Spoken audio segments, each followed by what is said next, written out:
ఎప్పటికీ big boss programme మీద cinema హీరోలు హీరోయిన్ల మీద కామెంట్లు చేసే కామ్రేడు సిపిఐ నారాయణ ఇప్పుడు పవన్ కళ్యాణ్ మీద పవర్ఫుల్ పంచులు వేసిండు.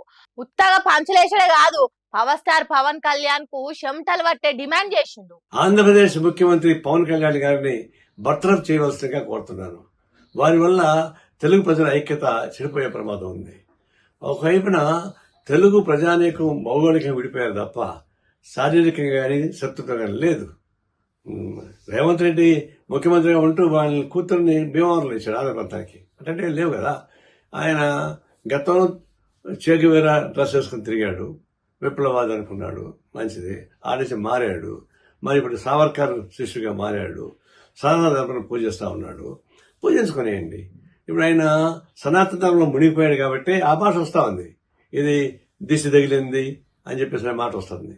అది సనాతన ధర్మం నమ్మేవాళ్ళు అట్లా మాట్లాడుతూ ఉంటారు. అంటే ఆయన స్వేచ్ఛగా తిరగమని చెప్పండి, సనాతన ధర్మాలను ప్రజాసం తిరగమని చెప్పండి, గుళ్ళు తిరగమని చెప్పండి, హాయిగా ఉంటుంది, హాయిగా మంచిది.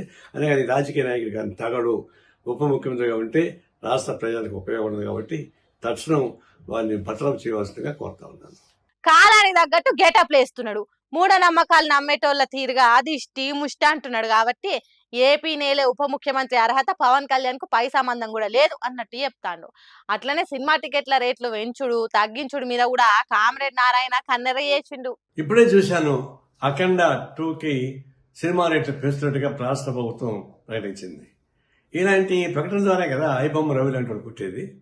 మీరు కోట్ల రూపాయలు ఖర్చు పెట్టి సినిమాలు తీసేసేవాళ్ళు ఆ డబ్బులు మొత్తం ప్రజల మీద భారం వేయాలని ప్రయత్నిస్తుంటే ఇది ఎవరి న్యాయం? కాబట్టి ఇంకా ఈ విలువైన కాస్ట్లీగా ఉన్న సినిమాను చూడడానికి ఇష్టమైన ప్రజానీకం ఐబొమ్మ రవి లాంటి వాడు చేసిన సినిమాను చూస్తున్నారు. మీరేగా సూచిస్తున్నారు. మళ్ళీ అతను అరెస్ట్ చేసే హక్కు మీకు ఎక్కడ వచ్చింది? ఈ ప్రభుత్వానికి నైతిక హక్కు లేదు. ఐబొమ్మ లాంటి వాళ్ళని అరెస్ట్ చేసే నైతిక హక్కు మీకు లేదు. ఎందుకంటే మీరే సృష్టిస్తున్నారు అట్లాంటి వాళ్ళని. ఇప్పుడు ఆయన జైలు పెట్టి ఇంకా చాలా మంది వస్తారు.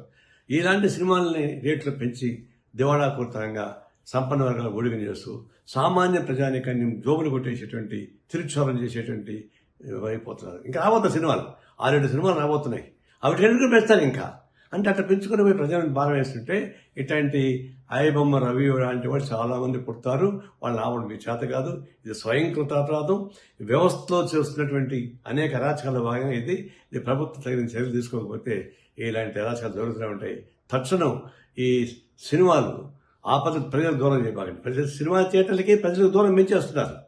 సినిమా థియేటర్లు 100 రోజులు 50 రోజులు ఆడుతూ ఉంటే జనం చూస్తారు. సామాన్య ప్రజలకు మీరు 3 రోజులు మొత్తం డబ్బులు వారుకున్న తర్వాత అది ఎవరు చూస్తారు?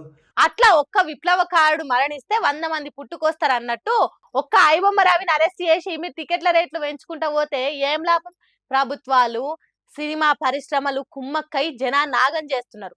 కాబట్టి ఇది ఆగని పోరాటం తీరుగా నడుస్తుంది అన్నట్టు చెప్తున్నాడు కామ్రేడ్ నారాయణ. మరి గంతే కదా, టికెట్ రేట్లు పెంచి జనాన్ని టాకీస్లకు రమ్మంటే ఎందుకు వస్తారు? ఇదో దందా అయిపోయింది సినిమాలని మాట్లాడుకుంటారట 2 తెలుగు రాష్ట్రాల జనాలు. ఇప్పుడు ఊరందరు దోదారైతే నా అంతకు మించిన రాదారన్నట్టే వేస్తున్నాడు మునుగోడు ఎమ్మెల్యే రాజగోపాల్ రెడ్డి. రేవంత్ రెడ్డికి సర్కారుకు ఎదురు తిరిగినట్టే హుకుం జారీ చేస్తున్నాడు. తన నియోజకవర్గంలో బారు షాపులు బరాబర్ 1 గంట తర్వాతనే ఓపెన్ చేయాలని కానూన్ పాస్ చేసిండట. అంతేకాదు మాపటీలే 6 గంటల తర్వాతనే పర్మిట్ రూమ్లకు పర్మిషన్ ఇవ్వాలని చెప్పిండ్రట. ఏ బారు షాపోలన్నా కాదని కానూన్ పాటించకపోతే మంచిగా ఉండదని వార్నింగ్ ఇచ్చినంత పని చేసిండట. అంటే ఏందన్నట్టు తెలంగాణ మొత్తంలో రేవంత్ రెడ్డి నువ్వు సర్కార్ నడుపుకో, కానీ నా నియోజకవర్గం మునుగోడ్ల మాత్రం నా సర్కారే నడుస్తుంది, దాన్ని కాదని ఎవ్వరు అనలేరు అన్నట్టు చెప్పకనే చెప్తున్నాడట. ఈ ఆర్డర్ వేసి ఎప్పటి నుంచో మంత్రి పదవి ఇవ్వాలని సర్కార్లో భాగం చేయాలని దాంట్లాడుతున్నాడు కదా. అయినా రేవంత్ రెడ్డి సర్కారు లెక్క చేయకపోయేసరికి కాంగ్రెస్ సర్కారుకు అడ్డంగా కాలడ్డం పెట్టినట్టు చేస్తున్నాడు. సర్కారుకు ఎక్కువ శాతం ఆదాయము మందు షాపుల నుంచే వస్తుంది.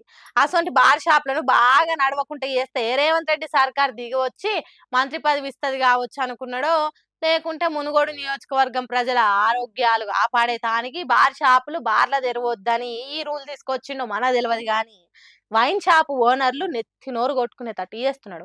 అటు సర్కారుకు ఇటు ఎమ్మెల్యేకి నడమ వాళ్ళు ఏం చేస్తారో ఏమో పోన్రి.